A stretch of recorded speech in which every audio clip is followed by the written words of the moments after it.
es la pérdida de poder por parte de esa Santa Inquisición.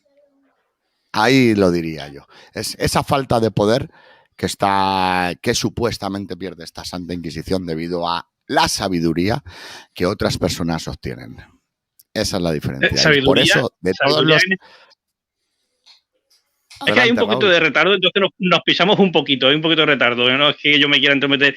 En este caso tú dices pérdida de poder, efectivamente, por parte de la Santa Inquisición, que recordemos estaba compuesta de hombres y encima, en esta ocasión vamos a hablar de mujeres.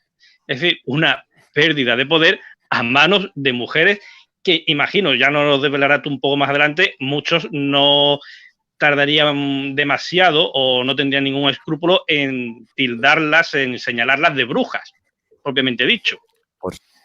Por supuesto, y así es como pasó. Así es como pasó. Lo que pasa que estas comadronas mágicas tenían el convencimiento, porque digamos que es un oficio mágico que se extendía al pueblo llano, ¿vale? Era algo del que todo el pueblo llano se podía aprovechar. Entonces llegaron a obtener tal poder que la Santa Inquisición entró por medio, ¿vale? Porque ya estamos diciendo que no, como bien decimos ahora, en la actualidad nos intentan separar por rebaños, y en aquel momento lo hacían igual. Esta Santa Inquisición perseguía a gente que pudiera obtener un poder demasiado como para ir en contra de ellos y que ellos pierdan ese poder que tienen. Entonces, por eso siempre han sido perseguidas por la Santa Inquisición. Si os parece, vamos al lío y empezamos con la historia de estas comadronas mágicas.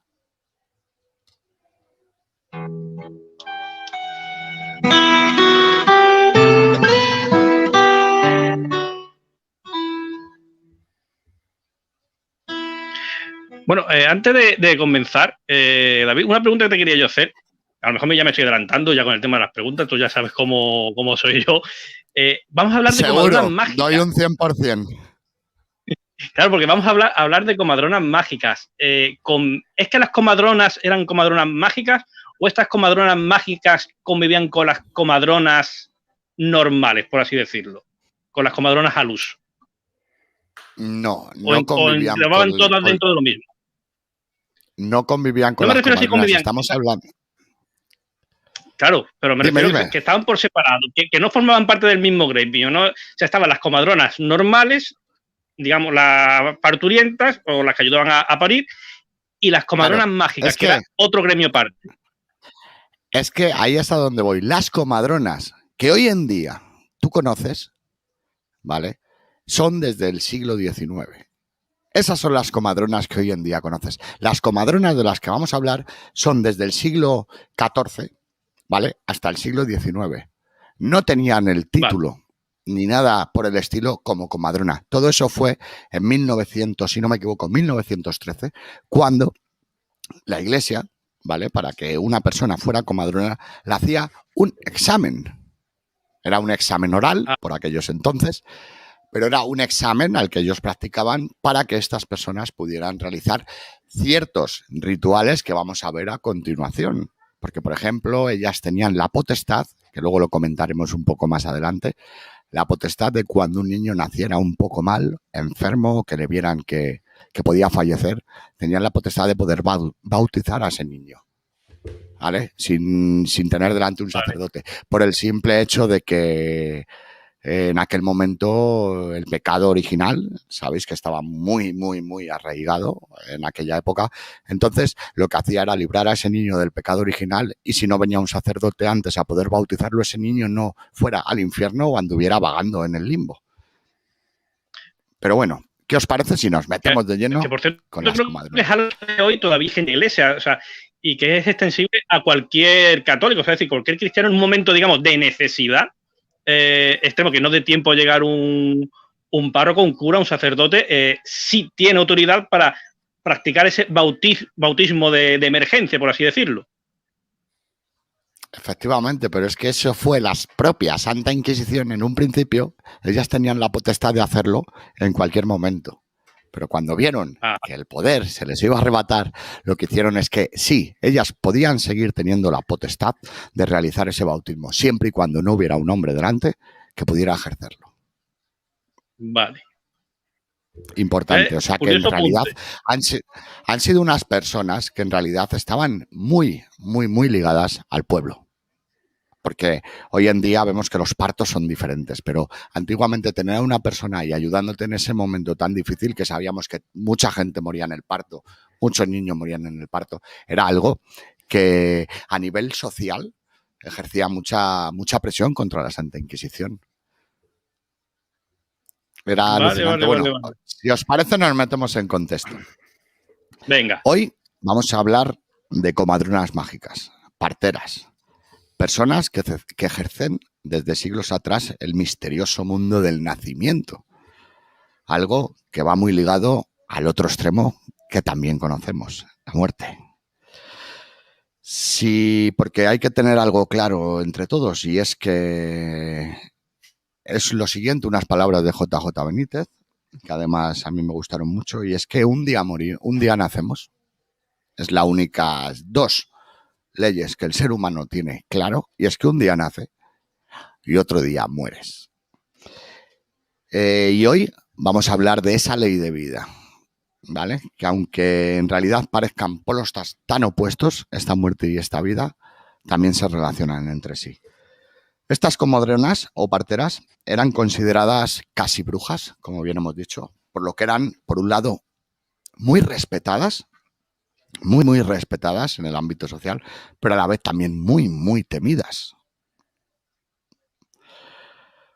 Pero también en aquella época muy necesitadas, por lo que bien os he dicho, puesto que ayudaban a dar la vida a seres humanos. Entonces, en aquel momento ya sabemos que desde nuestros antepasados la vida es algo muy importante y muy fundamental, y estas personas ayudaban a dar la vida. Pero ojo, no solo ayudaban a dar la vida, también a quitarla a su antojo.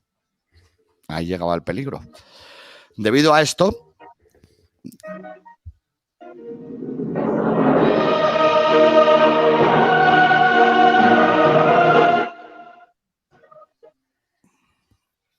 debido a que, al igual que podían dar la vida, podían quitarlo, empezaron a ser miradas con recelo. Puesto que estos remedios que ellas mismas utilizaban no eran los más comunes en aquella época, digamos. En aquella época, lo tradicional, por ejemplo, era dedicarle a la Virgen de la Cinta o a la Virgen del Buen Parto, mediante algunas plegarias, lo que tú quisieras, pedírselo a esa Virgen mediante las cintas, mediante la Virgen del Parto con plegarias. Y en aquellos tiempos se llegó a decir que era magia, pero era una magia aceptada, digámoslo así. Una magia aceptada por aquel entonces. Las comadronas mágicas combatían la posibilidad de que un parto saliera mal mediante talismanes que ellas mismas producían esos talismanes con ciertos minerales, y estos eran introducidos en las llamadas bolsitas de parto.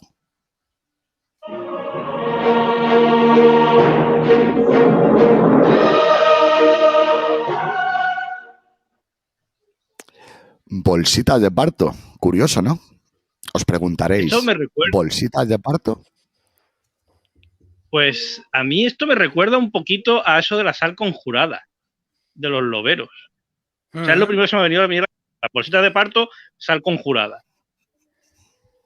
Efectivamente. Por ahí debe andar la cosa.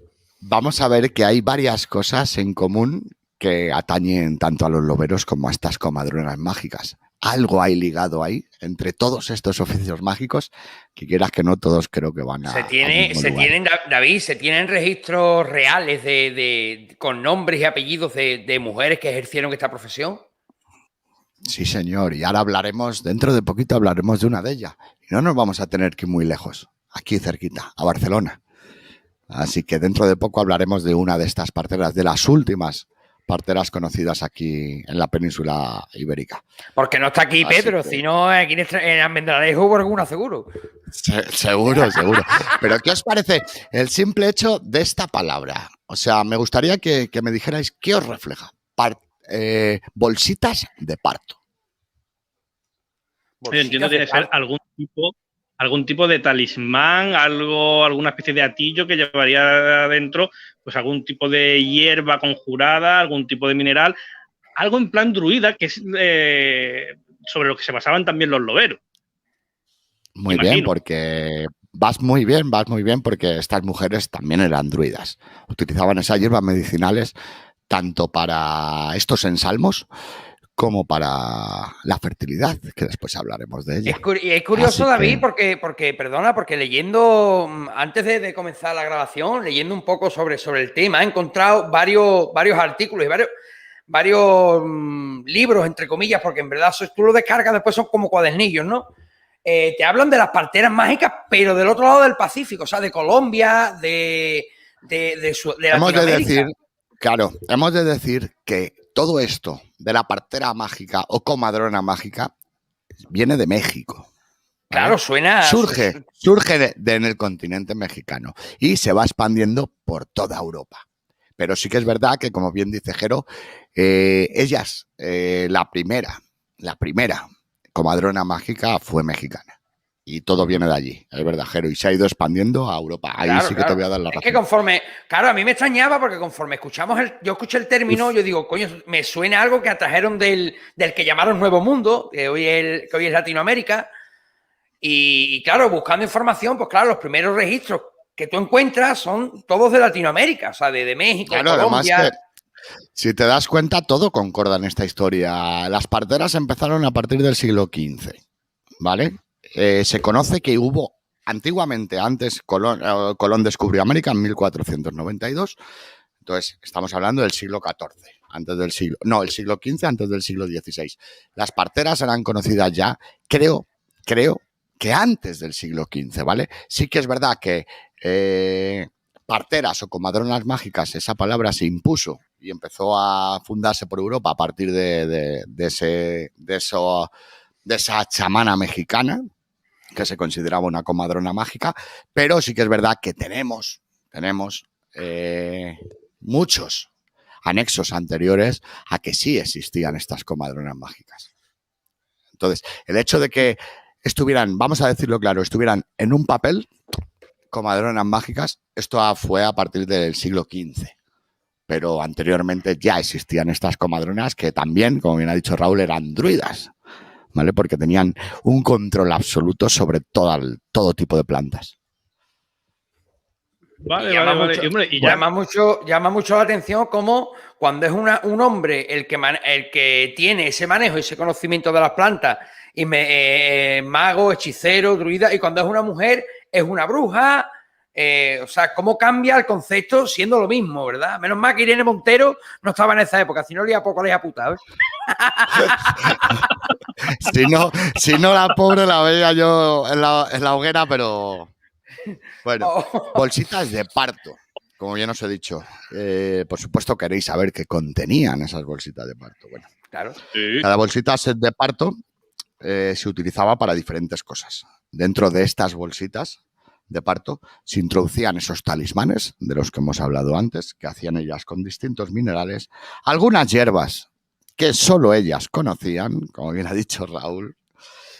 Incluso podían contener conjuros escritos en el interior, que antes de ser introducidos en esa bolsita de parto, se solían recitar en voz alta durante el alumbramiento.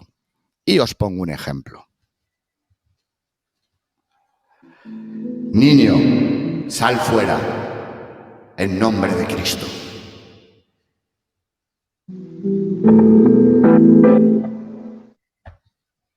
Bueno, eso hubiera quedado mejor. Sí, pero eso hubiera quedado mejor si lo hubiera leído Miriam, hubiera quedado mejor. ¿Has leído tú? Yo soy el niño, con esa voz no salgo. Ah, pues no salgo. Digo, no, ni me... Si hay alguien fuera llamándote así, no sales, ¿no? No estoy, no hay nadie.